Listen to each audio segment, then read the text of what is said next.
सो good morning everybody, myself Acharya Vishwendra. आज एक बहुत ही इम्पोर्टेंट टॉपिक पे आपसे डिस्कस करूँगा। जनरली नीट के छात्र हों या जेई के छात्र हों, उनको सबसे ज़्यादा जटिल जो विषय है वो फिज़िक्स ही लगता है। तो आज का जो टॉपिक है हमारा डिस्कशन का, वह फिज़िक्स के सवाल करें परेशान, आचार्य विश्वेंद्र से पाए समाधान। तो इसके बारे में आपसे बात करूँगा कि जनरली छात्र जो हैं फिज़िक्स के सवाल हल करते हुए बहुत जटिलताएं अनुभव करते हैं।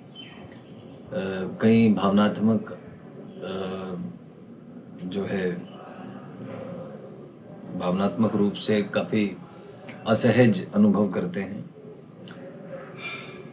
वो सोचते हैं, कोई मान लीजिए फिज़िक्स का कोई प्रश्न हल कर रहे हैं तो प्रश्न हल करने के बजाय वो इस उलझन में रहते हैं कि इसको हम फार्मूले से हल करें कि कॉन्सेप्ट से हल करें या ट्रिक से हल करें।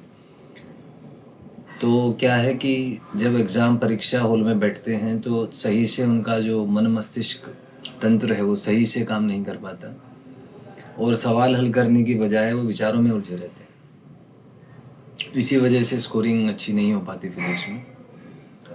और जब मैं खुद जेईई की तैयारी कर रहा था उस समय मैंने जो अनुभव किया वो ये अनुभव किया कि सवाल हल करने के लिए बुद्धि जो है वो एकदम कह सकते हैं कि तात्क्षणिक बुद्धि जिसकी है, प्रेजेंस ऑफ माइंड जिसको कहा जाता है, तो प्रेजेंस ऑफ माइंड आपका बहुत शार्प होना चाहिए।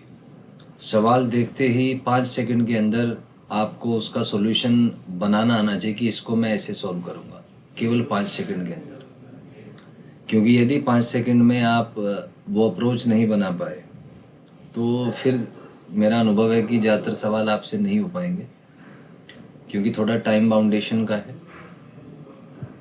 जेईई मेन की बात करें तो लगभग 25 सवाल आपको 1 घंटे में हल करने होते हैं।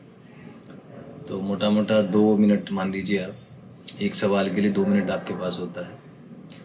तो एक तो टाइम बाउंडेशन है और सवाल जो हैं, क्वेश्चंस जो हैं वो पूरे सिलेबस में से आते हैं। तो खाली फिज़िक्स की अगर बात करूं तो लगभग 2000 पेजेस +1 और +2 दोनों मिला के A4 साइज़ के ये आपका सिलेबस रहता है फिज़िक्स का खाली।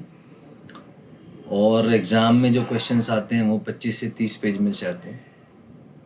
मतलब एग्ज़ाम में, फिज़िक्स के एग्ज़ाम में जो क्वेश्चंस आएंगे तो आप देख सकते हैं कि कितनी जटिल ये प्रक्रिया है। और ये प्रक्रिया एक दिन में आप नहीं सीख लेंगे, इसमें समय लगता है।